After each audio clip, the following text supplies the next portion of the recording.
So we are sitting in a hotel room in Minneapolis, Minnesota. Addie and I are here coaching. We found two of our favorite moms, not that the rest aren't our favorite, and decided to cheers with them on episode 3 of Beers and Beauties.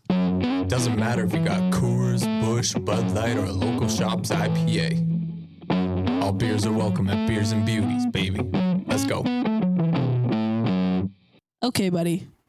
We couldn't have asked for a better, we're going to call this lead up to the finals game of our tournament here, to be joined by two wonderful moms from our team, Lana, Mckay, Jaime O'Brien. We've got a random array of craft beer in front of us. So for those of you who are just listening to the podcast, we've got everything from Voodoo Ranger to Mango Stash, Bubble Stash, Stash Panda, Mountain IPA.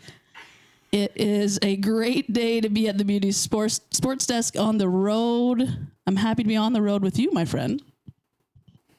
This is what it's all about. You know what I mean? And you couldn't be more right for our team right now doing it the right way. These girls are playing incredible right now, and they have been on a mission since we got to Minneapolis. And I don't know if it was the pep talks from the moms on the way down, but Lana, you on the way down, was there anything you were saying to Maddie, or was it just, let's hit the highway? That's a really good question. And you got to get that mic up there, gal. I know There's been a couple beers cruising, but the drive down is always... Well, for Cowie and I, we chatted the whole way, and these girls showed up to compete. Honestly, in my vehicle, because we have 3 rows in our vehicle, Madeline sits in the very back beside her equipment because nobody else will sit beside her equipment. So there's not much chatter that goes on for us because she's way in the back. She's got to stay back by that stinky gear. Hey, I think every parent can understand that is the designated seat. If you are the stinkiest, that is where you go. Jaime, was it the same in the O'Brien vehicle on the way down, or did the little bro have to sit by the stinky gear? No, in our vehicle, the gear was in the back. The kids were in the middle. It was quiet. We left early, and it was in an pretty O'Brien quiet. car. And to answer your question about, what we discuss, we weren't talking hockey. We were just on the road because a lot of the talking happens before. Yeah. And it happens just before the game, right? For sure. So we're checking out the views. And do you guys do carpool karaoke? No. What? You should tell me more about that. I'll tell Sean that you're going to ride with Addie on the way home tomorrow. Okay. You can get into carpool karaoke with us. No, I think that's an interesting perspective. Addie and I always wonder that, honestly, is how much conversation happens in a car on the way home. Because I think as coaches, what part of our job is to try and give a consistent message to your guys' kids every time we have them. And spring is unique in that way too, where there's some tournament gaps and we try to stay on the ice together. And we've got kids that come from, you guys are rural families. Got a lot of Winnipeg families. We've got some people from up in Thompson, Thunder Bay. And I appreciate that you guys just take the time as a family to enjoy the drive down, and I'm sure have some naps on the way. Couple naps. There were a few naps. Couple naps. But I wanted to ask you about when you guys come to this tournament or any tournament with your kids, what is your, we asked this question of the girls earlier today. What's your favorite part as parents of these players who are playing at a pretty elite level for U13? What's your favorite part of a tournament like this when you come with your family here? You, me? I don't know. I have to think. You have to think. There's lots. I like coming to these tournaments and seeing the girls gel and seeing them basically come together and being closer. And you can see even when they're playing, like this whole tournament, every single game, all those lines are starting to gel and they're coming together. And that's really nice to see, because they're forced to be together for a longer period of time, that they don't get when we're back at home, or when you're practicing every couple of weeks, or once a week, or whatever it is. So seeing them come together and seeing things click and seeing them smile and seeing how happy they are to see all of that happening is what makes it great. Like it makes the weekend great. Absolutely. And we think we talk about that a lot, and a lot of essentially all the girls talk about dinner. They love having dinner together. And that's one of the things that's really cool, because we took away the cell phones today. Sorry, girls, no cell phones. And they came back and said it was the best part. Yeah. And so you're right. These tournaments and the unique aspect of them staying in a hotel and it's game after game after game, it's really exciting. Is that kind of the same thing for you, Jaime? I think so. The thing I think, to go off Lana's point, that I noticed the most, even in me, like when I start to feel that little sparkle, is when, here you have really just a group of girls, a handful of girls from all different places. They don't play together throughout the year. They come together for a common goal. But, at the beginning, I wonder, is it actually their goal? Or are they just, they like, that sounds fun. Let's give it a shot and see what this group of girls is like. But with good coaching, supportive parents, fun families, fun activities, fun events to go to, that sort of family bonding as a hockey family, so to speak, but then also the trusting in one another as they get to know each other. These sort of moments on the ice, like Casey said to me today, did you see that way we were cycling? Like, we practiced that, and we've never even done that, and we did it today, and it worked. and like, for me, I'm like smiling in my head thinking, yeah, I saw that. And it's great to see that, like, it's working. So, yeah, I mean, it's fun. We've had successes at the tournament, and that's really, really fun. But what you said, Lana, about it becoming this, you see it clicking, and you see them working together, and you see what they're practicing. That's what it's all about. Because, success feels good when it's done right, and it's done, like, how you practiced. Absolutely. And for the girls to see the reward of doing it in a game, because a lot of times that transfer from practice to game takes a little bit longer. And then they're like, you know what, this is the game. I'm going to try it. And then it works. And then their eyes are like saucers when they come on the bench and they're like, you weren't kidding. Well, but you're right. You're right, Addie, because sometimes you get information from an adult that you trust and it doesn't really pan out the way you thought it would. And it's not because it wasn't good advice or whatever. But like they've been consistent. You're telling them the same things over and over and over. So when they are rewarded by the success from doing it properly, that turns it right back over to you, and it's like, yes, we trust these ladies. They know what they're doing. We're gonna keep on. What else? What's the next thing we can learn? So right, absolutely. And for the listeners that are wondering what team we're talking about, it's the Team Manitoba that's going to the War of the Roses tournament. So this whole team is built off of an entire spring season heading to the big tournament at West Edmonton Mall called the War of the Roses. So when we talk about these things of going to a tournament, we're in South Carolina. Now we're in Minneapolis and we're going to end off in Edmonton. And one of the things that, Cowie and I always talk about with Beauties is this understanding of competition, compete, what that means. Because one of the biggest things we're trying to tackle with Beauties is this understanding of girls are only in sport for fun.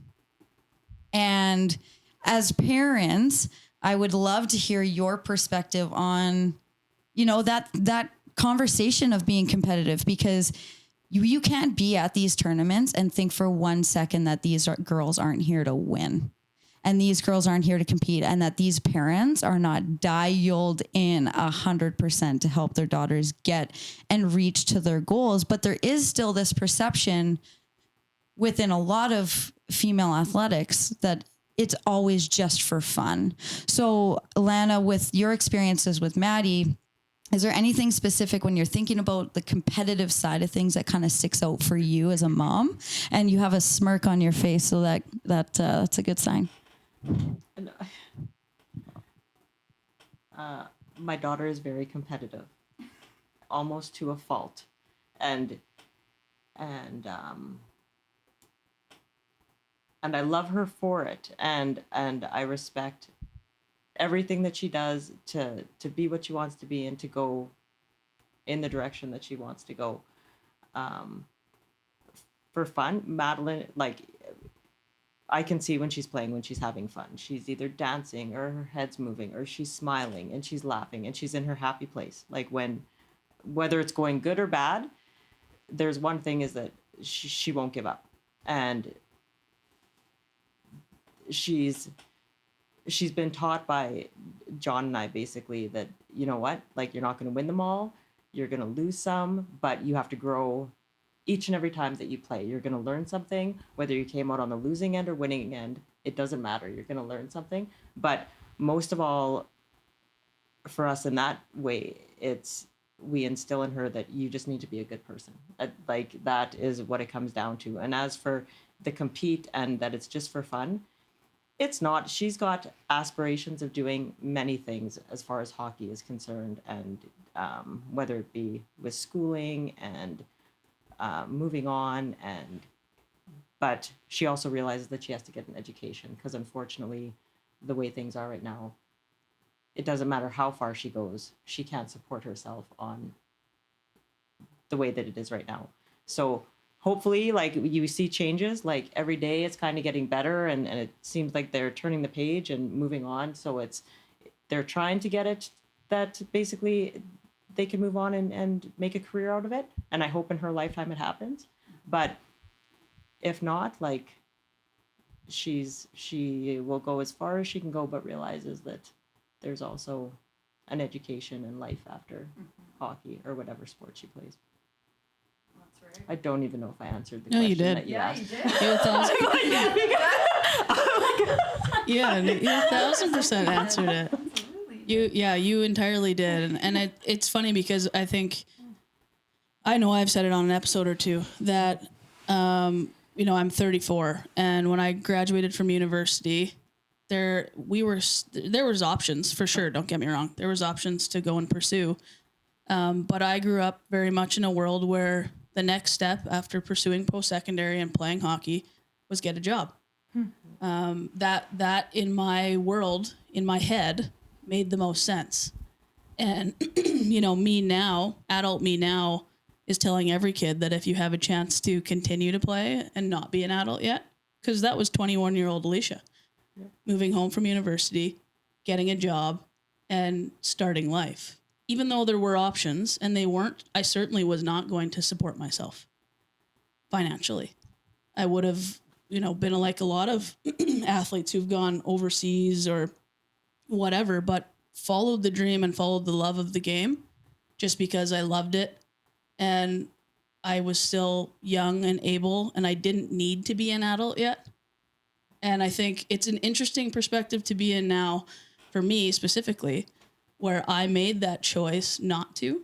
And I agree with you. We've talked about a ton, the PWHPA and the PHF. We're starting to see, and you've got girls in sports right now that they've got still a handful of years, and I think we're on the cusp of some really viable options for pursuing a life in this sport specifically. And so that's my hope. Jaime, for you, I know you were an athlete. You both were athletes, right? Or Jaime, I know you're competitive. I think I remember those days. I know that you're both competitive. As mothers, I'm just going to ask this question. You both have sons and daughters. And do you think, from your perspective, that you have had to navigate sports differently with your sons and daughters?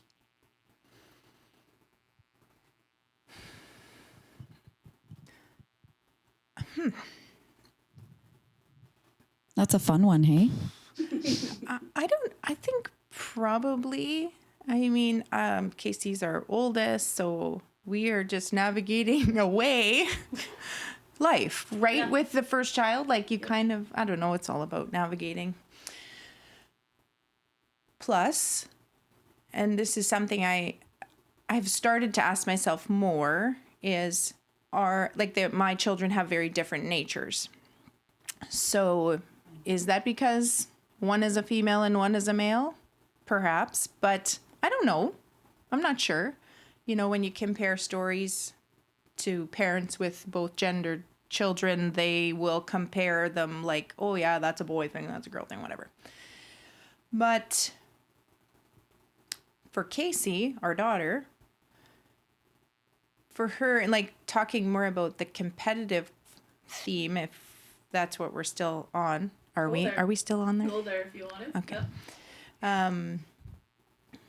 For her, she's definitely competitive, but it's more of a mindset for her. Like, it's not, I don't know. She has such a, like, of course I'm going to achieve that. It's not like oh, I really want to kick their butts or whatever because she's competitive. It's more like, yeah, for sure. We're going to totally win. I don't know if I'm saying that well, but it's like it's just in her mind.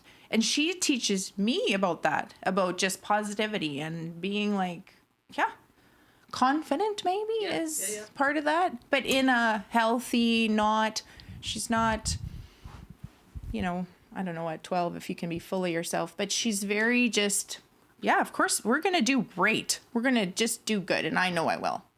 Mm-hmm. And so that is rewarding.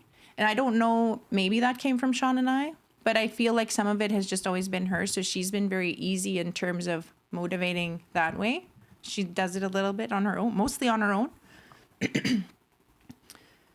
And in terms of teaching, or I'm not sure even what the question was about, you know, a daughter versus a son, but it is a little bit different for him. He's quite a bit younger too, so I don't know. I still I think I'm still figuring that out a little bit. Yeah. I'm not sure. I'm not sure to say, but anyway. And I think one of the things that Cowie and I always think about when we talk about this conversation is because I only have a son, and I've told this story maybe 60,000 times on the podcast, but when he was born, he was drafted to the NFL, the NHL, before he even left the hospital. I was like, look at the mitts on this kid. You know, the conversation around sports. Okay. When you're talking about young boys compared to young girls, and like even talking about the PHF and the education piece, and because obviously that's incredibly important. It's the conversation around female athletics seems to be so dialed in towards fun. You know, it's not as serious. And I think that's one of the things that we're always so interested in, is because boys are taught at a very young age, punch each other in the face and have a beer after. Like there's so many different conversations that happen around male athletics where it's like, no, this is like my job. Like I love this and I want to pursue it, where we see PHF players signing $80,000 a year contracts playing. Where did she sign this year? Grant Mentis signed in Buffalo. She signed in Buffalo. All these huge contracts. Like, have you seen any difference in the conversation surrounding athletics with comparative to your son and to your daughters? Probably there are. But, and I think, I don't know, I don't want to speak for you, Lana, but I think, like, we live in a small community. Mm-hmm. And Casey's been into sports since she was brand new. Sean and I both liked that, so we just naturally, like, included her in those things. And it turns out she's just also talented at it. Yep. So in a small community, I'm sorry.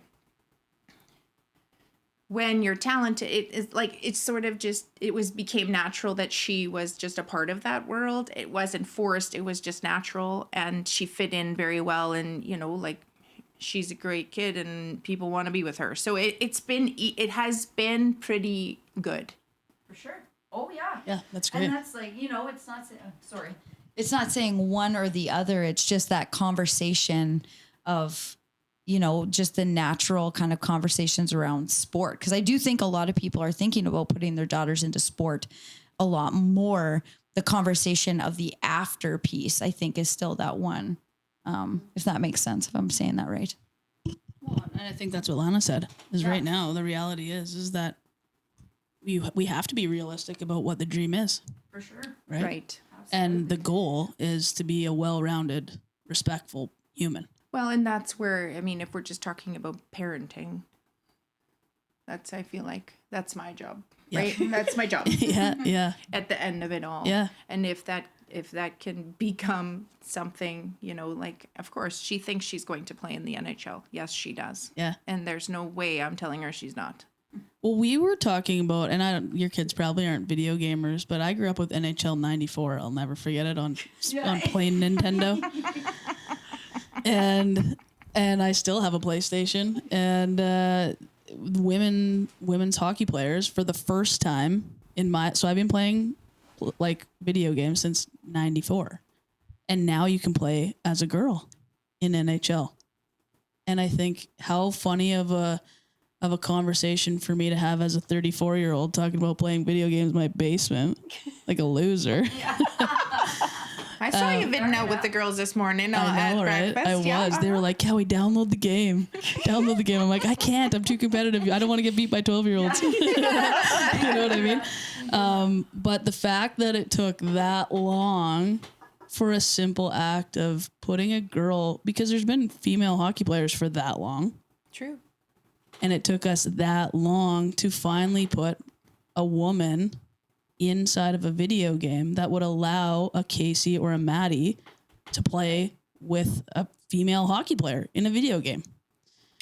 And so this is, I guess, maybe a little bit less sports related and more just life related in the fact of you're growing young women. And what do you think? I know what I think sports gave me.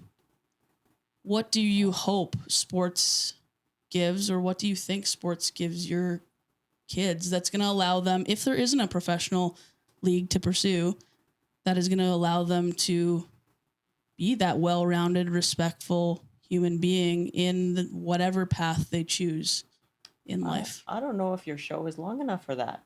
Like, You can- they'll like, They're going to edit it. they're gonna edit it out. Yeah, we'll edit it. But from like self-confidence, like, and friendships and respect and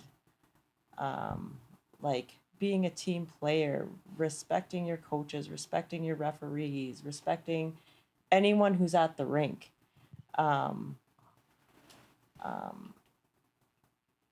Just being a good teammate, being supportive to the girls on your team and even the girls that you're playing against.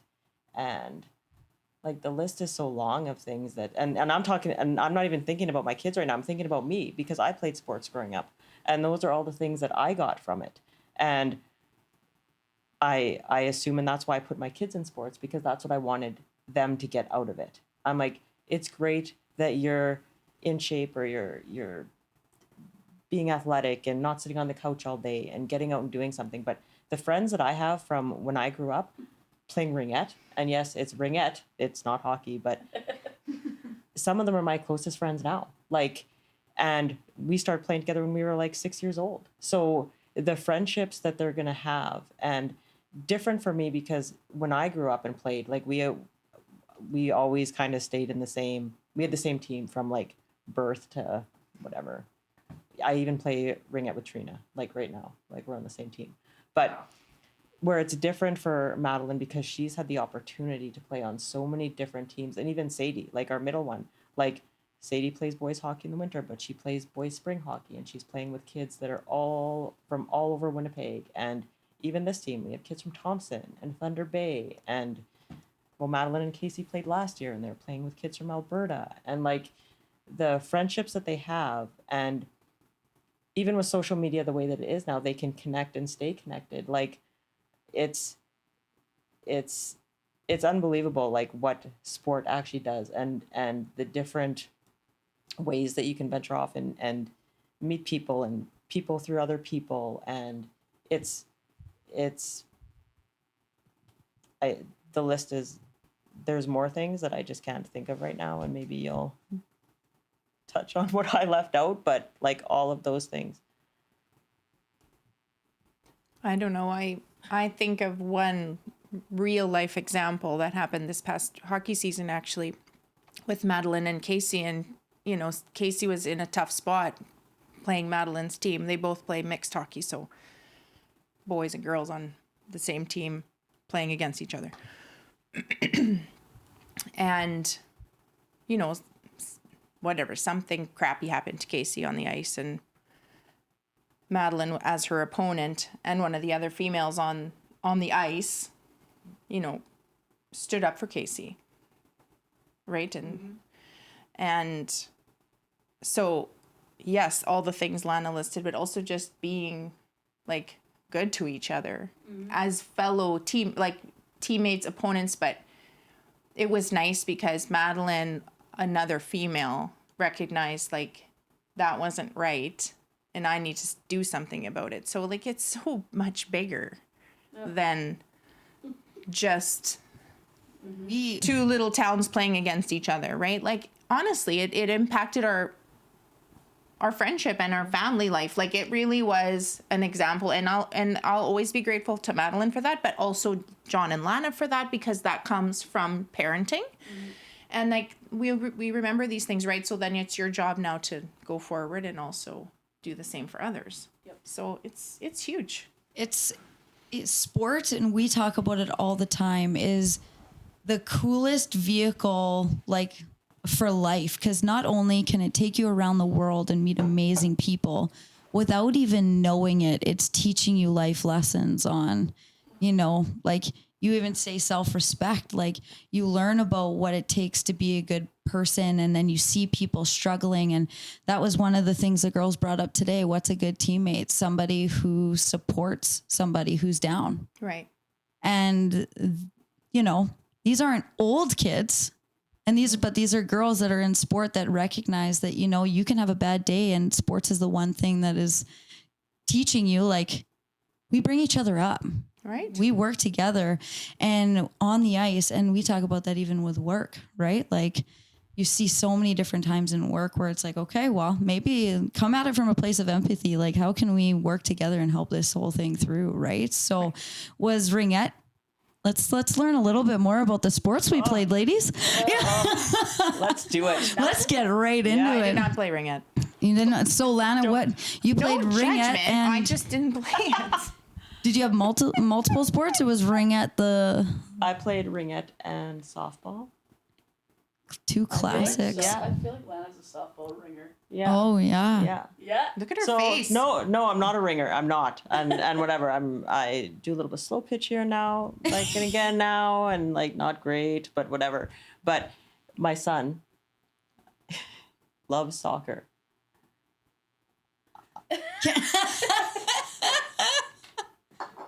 I don't like soccer, so I'm like, oh my god, I'm like, how am I going to get him to play ball? Because in our house it's ball and an ice sport, because my girls started playing ringette and then we switched them over to hockey. But it's an ice sport and it's going to be ball. He's like, I want to play soccer. I'm like, Are you sure? yeah. I'm like, come on. I'm like, just play ball. I'm like, you'll have way more fun playing ball. He's like, no, I want to play soccer. I'm like, oh. So not that our life isn't busy enough the way that it is, but I'm like, that's it, John. We have to put him in ball and soccer. So now he plays Monday, Tuesday, Wednesday, Thursday, every single evening. It's ball, then soccer, ball, then soccer. And now he likes it. He's like, oh. He's like, ball's pretty good. He goes, I just thought it was going to be hard. He goes, and I didn't think that I'd be able to understand the rules. I'm like, Got it.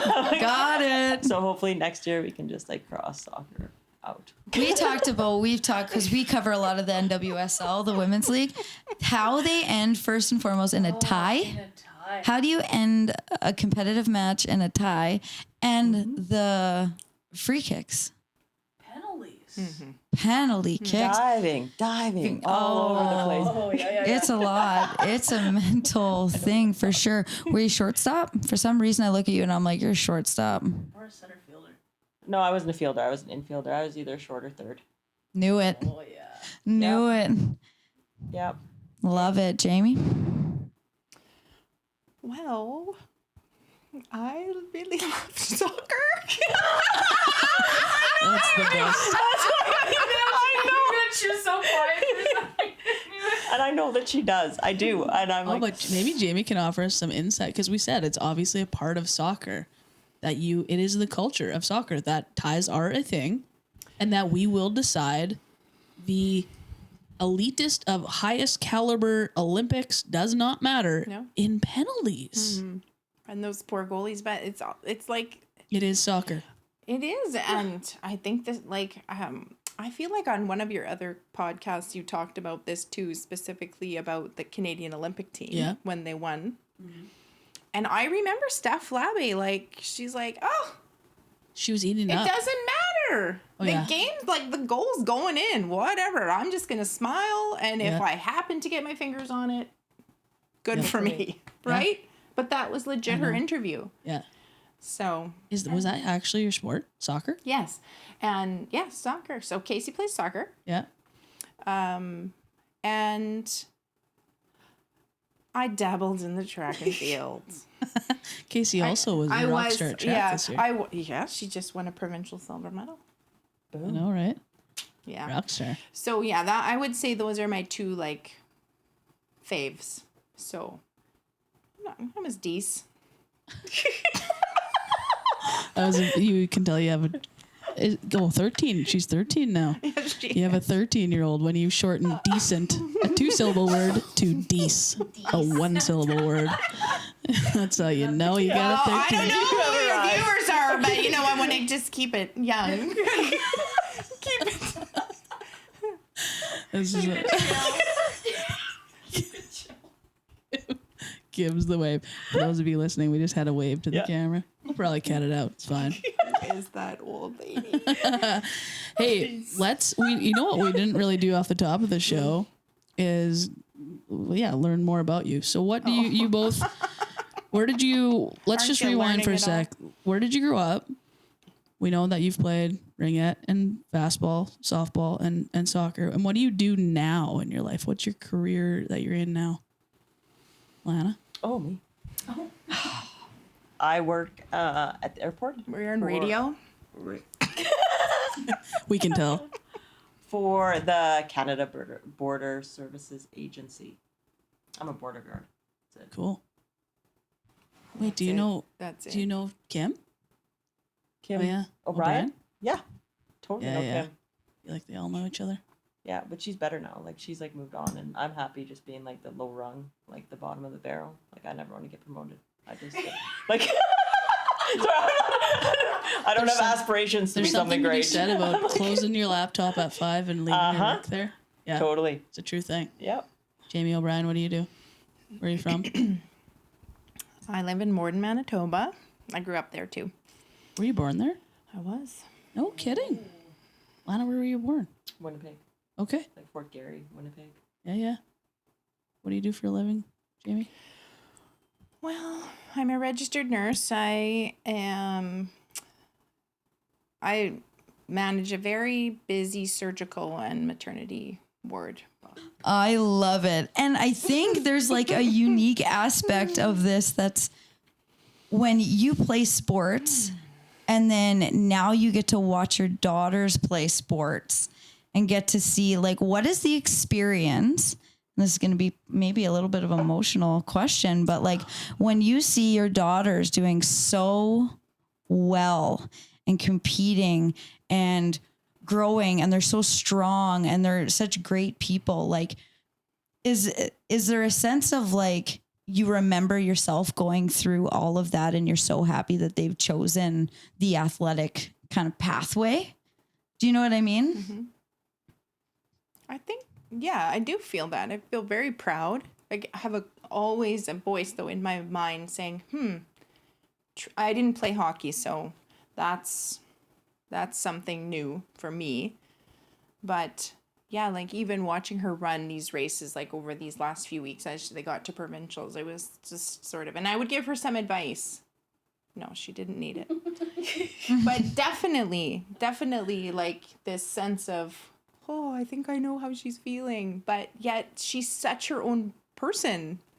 So I have to just be, I make a good effort to just give her snippets that maybe she would find helpful, because I really just want her to be Casey.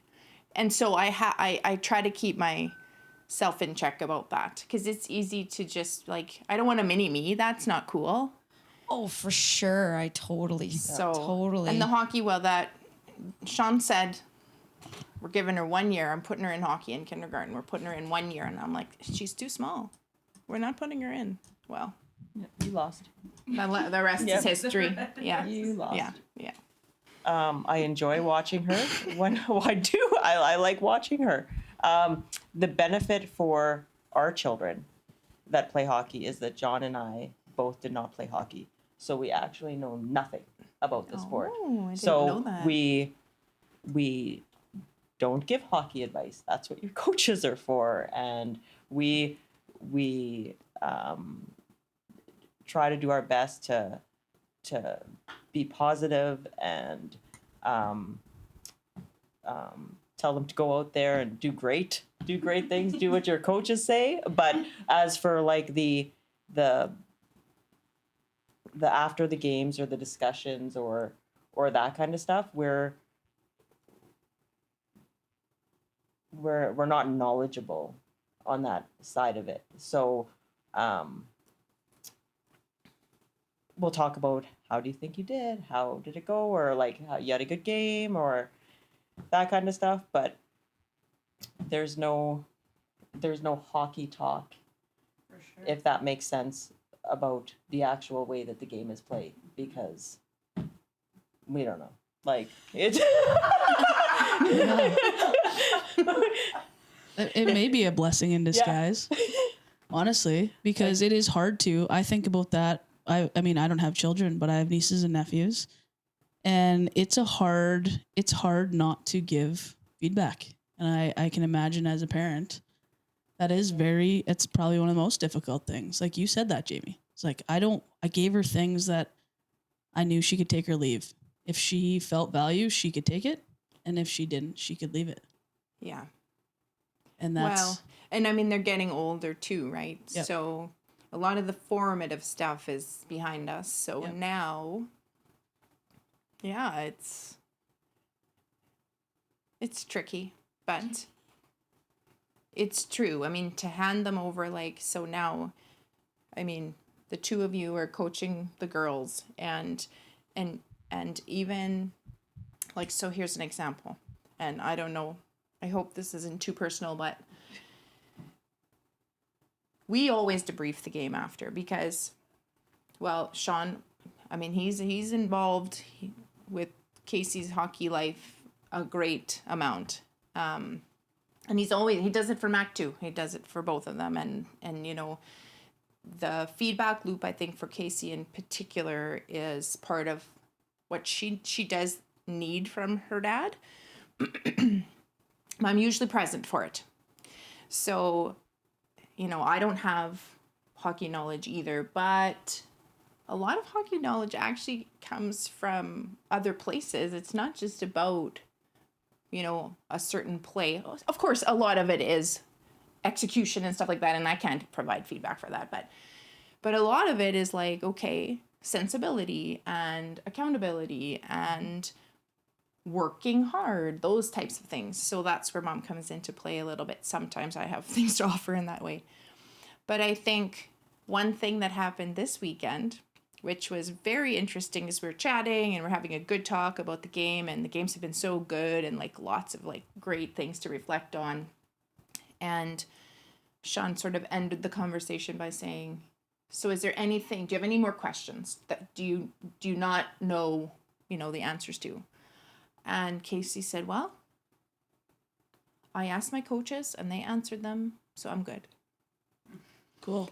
And it was this moment of in me, and I'm sitting in the front seat, so you can picture Sean's driving, I'm sitting front, kids are in the back, and I just was like, and I just sort of looked over at him and he nodded, and that was that. And it felt good because the point of this, what I'm going on here, is that they're getting older and they're making these decisions for themselves. So the parenting part is just like the reminders about, you know, the fundamentals of hard work and being a good teammate and being a good person and having respect. And then, you know, these great ladies right in front of us here are doing the work that...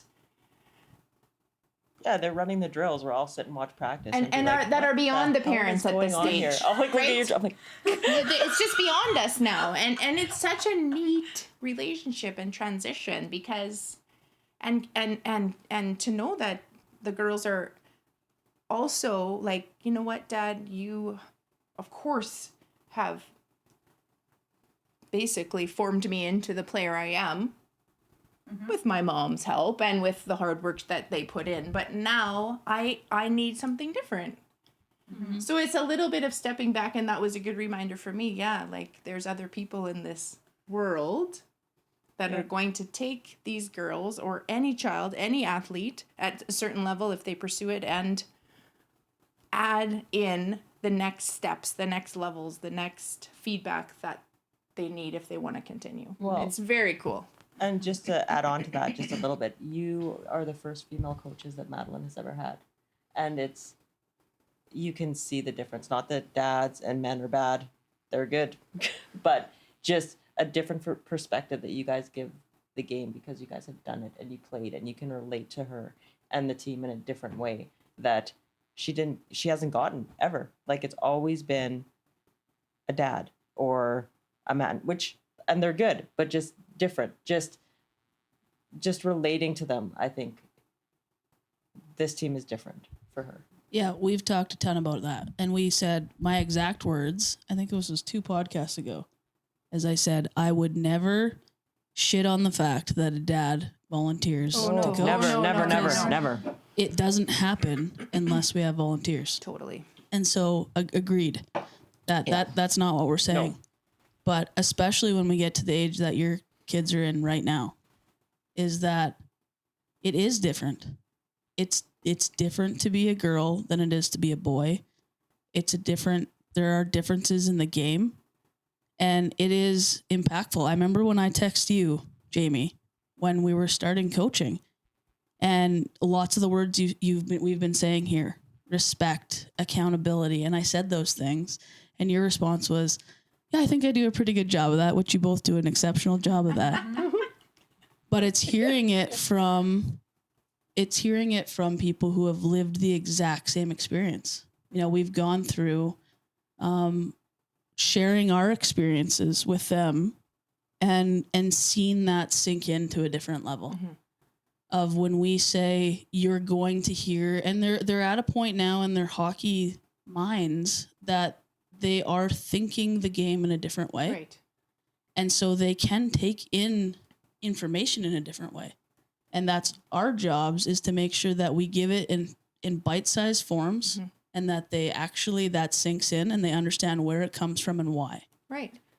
And so it's so fun. That's why we're so grateful that you guys said yes to come on the podcast, because you guys have done all the work. We now get to see as coaches the fun of taking kids who have a passion for a game and are driven, and they don't understand how capable and truly exceptional they could be and are. And to have people who say, we see it, we've lived it, now go, and here's the 5 tools to put in your toolkit to take you to the next level, is the best part of our days. Hands down. Without question. Hands down. And I think we're going to wrap this up here soon, but I do want to give you guys an opportunity. 2 questions, I guess, for you. One, I want to give you however much airspace you want to prop your kids up because I think that would be a cool experience for them. Yeah. So give them a little hype shout out. And then 2, I want you to give advice to moms, parents out there for kids who are just starting sports.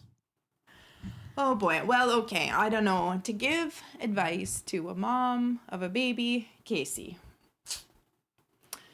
Good luck. Yeah. That's what Well, it's no joke. It is no joke to be a parent these days, period, no matter what your child loves to do. One thing that I think we really are a team when it comes to parenting, and we have tried to stay on the same page, but I think that the big thing is that it has to feel right. And, you know, we've always involved Casey in every decision that we made with regard to whatever she wanted to do. So we never put her in things that she didn't want to do. Great advice. And even if it was like a hockey camp, do you want to do this hockey camp? These are the details. This is who's going to be there. This is your coach. What do you think? Yes or no. If she didn't want to do it, we didn't do it. And it wasn't just for hockey. It was like, that was how we did. So we really approached it with her being included.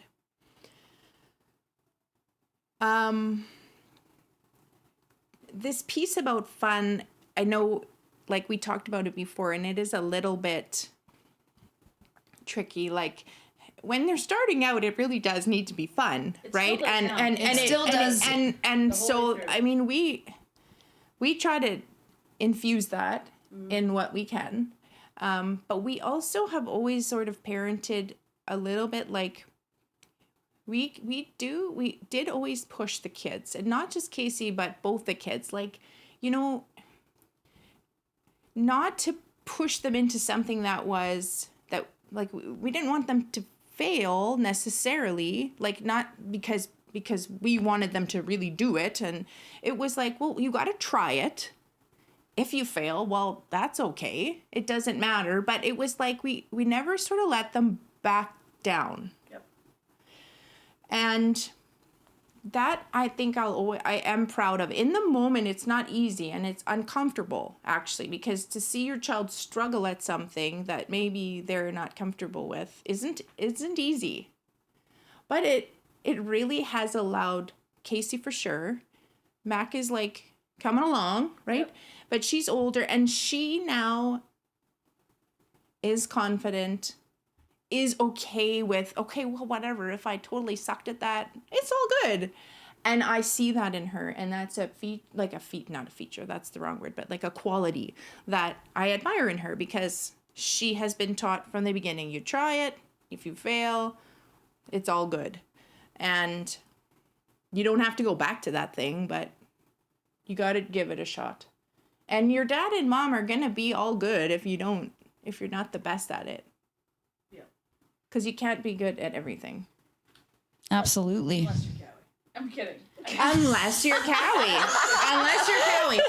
And you know, hey, I'm so privileged to know you. Just wait, we got an invite. What a privilege. We got an invite to try squash. Just wait, I'll be real bad at that. Squash Oh, is horrible. That would be. I think those are the majors. Yeah. That's super. That's I don't know. fantastic. Sean might not agree with that, but I think you will. I think you Absolutely. And one of the things to go off with the comment that you made for us, and we've talked about this a ton, is being competitive for us was fun. That's right. Yeah. And you know what? It's fun to be successful. That's right. When you are successful, that makes it more fun. And it breeds, it's like, and this idea of being competitive, like you can be competitive and still be light about it. It's That's not right. like, it doesn't have to be intense. It doesn't have to be this like heaviness, right? Like you can, and when you like have success, you want to do it more. Absolutely, And it just, I don't know, it's like, I can't really put it If you into look at words this really well, but even if you look at this weekend, our team goes in the round robin. We win all 4 games, whoop, whoop. and they win 1, they win 2, They win 3. It's infectious. You get 4, and now we keep going, and it's fun. They'll say the grindier the game, the more competitive, the more they have to work together, the more fun the sport is. And so that's the conversation that I love is fun and competitive. There's too separate too often. We need to smack them together because the more that these girls compete, they just have huge smiles on their faces the whole time. And I think as parents, you have to set them up right at the beginning. So if we're going back to this advice for parents, it's like you give them the tools. You can. Every family's different. But you give them the tools you can to set them on the path of success right from the beginning. It's like buying them a shitty bike. You don't buy them a shitty bike, the pedals don't turn and the wheels don't turn, because biking will not be fun. Then it will be a shitty experience. So you buy them a bike that the pedals turn and the wheels turn and they can Electric. You buy electric. That would be very fun. That's why I don't like soccer. I don't like running. It's an Running's example, stupid. right? Like you that's your job. And whatever capability you have when they're small, you get them successful, because when they can bike a bike that is easy to bike, they will feel so good. And then they can go on to the next thing. And then they'll have the confidence to do the next thing, whatever it is they're doing. It doesn't have to be sport. Yeah, absolutely. So that's a big thing. And yes, success is fun. Mm-hmm. That's right. And that makes you competitive. Love every second of like that. I think that's a big thing. Yep. And it doesn't mean it's winning either. That's right. Exactly. Competitive and winning are not the same thing. They're not the same. Yep. They're not the same. So anyways, I'll be quiet now. No. And I don't know that about was this Prop great. Casey up business. That's like You did that. You did it throughout your whole Okay, thing. all right. That was fantastic. I was like, bubble stash. Bubble stash. Here we stash. go. It's giving me closer to Casey's vocabulary than Jamie's there. Yeah. Prop her up. Prop her up. Dear Casey. Dear Mom here. That was so funny. Mom here. Mom here. Mom coming It's like in my hot. grandparents' voicemail. Hi Alicia, it's your grandma, and it says grandma on the caller ID. Oh, yeah. Yeah, no shit. Yeah. Just it sounds like a Hallmark card. Okay, love you, grandma. Yeah. Aw. Yeah. I saved them all. The best. I believe it. You should. But yeah. Totally. You got anything there, I think Lana? you did a fantastic job with what you said. Thanks, buddy. I know. That's support right there. Yeah, that what you is just support. witnessed, that was just support right there. Same thing though. Like we were always the same. Like try everything. You'll know what you like, what you don't like. If you don't like it, move on. If you like it. I'm kind of lying right now actually, because my kids would play an ice sport and baseball because That's right. That's so right. I'm just They gotta try it all though. They gotta Yeah. try it all. Try everything as long as you don't love soccer. yeah. Pretty much. I like adult, like real soccer, like adult professional soccer. No, it's I all watch good. the World Cup. No, I'll I'm watch not- it, but like I'm not offended. yeah, no, but like little kid soccer and like forget it. It's hard, yeah. Yeah, forget it. So yeah, I'll say, and we did try everything, and then we would kind of try and push them in the direction that they have gone, if that makes sense. Yeah, So, absolutely. and they, you know what, I shouldn't say that none of my children are doing anything that they don't want to do. They love, like all of them eat, breathe, and sleep like the sports that they play, and they love it. And they're happy. You and can they're see happy. that. They're And all if happy they kids. weren't, and it's great, and it makes us happy to see how happy they are. And you actually kind of feel guilty sometimes, and this sounds really bad, but like both of my children love the sport so much that they can't get enough of it. If there's a skate, or if there's a camp, or if there's something, they want to do it. Like to the point where we'll look at the calendar and John's like, we have 2 hours there. They can do this. And it's like, Yeah. not that it's a bad thing, but like, it's just, they love it so much that they just can't get enough of it. And you try and allow them to do that. And we do try to to the point where we do nothing else in life but Yeah. drive to the rink. Yeah. But which is fine because everyone tells me that one day I'm going to miss it. They're like, just wait. They're going to get older and you're going to miss it. And I'm going to miss it. You know what? It's true because I hear that my son's not even getting into that Yeah. kind of stuff yet. And every single parent that has kids your guys' age says, be there because Yep. it goes way too fast. And so it's super interesting. Did you have something you want to say? Oh, I'm just gonna add this. That I remember when I went to university. No, not at all. No, I didn't have anything that I wanted to ask. I wanted to add to Lana's thing. Is that enjoy it because I remember. So now Maddie's 13, right? Yeah. So you Love got it. 4 years, 5 maybe, until Maddie says exactly what I said to my mom. Mom, stop calling. Because I left, and she was still in mom mode. Yeah. And calling, and it's Mom, I'm fine. You did all the work. Yeah. You did it all. I'm okay. Yeah. I need you. Like, I'll always call when I need you, and call. Don't stop. But my mom went from 5 days a week at sports with me to nothing. And so what did she do in the void? Phoned. And so I think that 1,000%, I like I say, don't have my own kids. But from the perspective of being the athlete and leaving, and Addie would tell you the same thing, is that soak it up while you can because it I'm sure will fly. And then you'll get that phone call of, Mom, I'm okay. You did your job. Oh, yeah. Absolutely. That's a good tip for parents too, Yeah. I think, is that like hearing Casey's comments this weekend and like I think there's a time where we are to pull back a little bit even now. And it's just it's okay, it's natural. It's not we don't have to be sad about it, but they're becoming independent. Yeah. Right? So and that's all good. And when she needs it's funny. I'll look at her at a particular time on the bench and she'll look at me and it's like weird. Yep.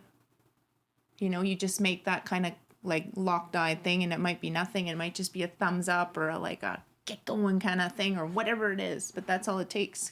So there's always still that. There's my mom there, you know, but oh yeah, she's got 2 good coaches that are answering her questions. And that's okay. It's good. It's good for us. It's good for her. It's good for you. It's good for the team. It's totally good. I still phone my mom. Oh yeah, it's the best. We go on stories down there. I have a ton, but I don't know if you guys know this, but this was a bucket list podcast for Beauties because What's in your bucket? bucket list. We wanted Oh, in my bucket. It's like, get a new bucket list. Your bucket ain't. We're gonna make a new bucket list for you. But one of our goals was to bring on parents of girls that are currently playing and talk to them about life as a parent of a high performance female athlete. And you guys just stepped right up to the plate and jumped on in. I don't know if we did, but I they're little love it. girls to us. Yeah. Yeah. Yeah, it's crazy. Well, from us, thank you guys so much for jumping in today. We really do appreciate it. And thank you for being such awesome parents and being fun and this whole thing and for allowing us to be a part of this spring journey with you guys. It's amazing. So we actually end off every single episode with a final words from Cowie. Oh, pew. I know both of your eyes were like, I got No nothing. final words.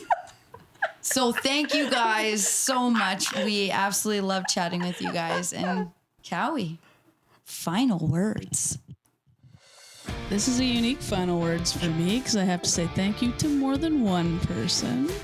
So thank you, like Addie said, thank you for being here. Thank you for being open and honest and having a conversation with us. Thank you for sharing your time and your kids' time with us, because it's been a blessing. So we appreciate you. Addie, like I say it every week, you're one of my best friends, and I love spending an hour and 10 minutes with you, my friend. So I can't wait to do this again with you next week. Thank you all, and we will see you next week.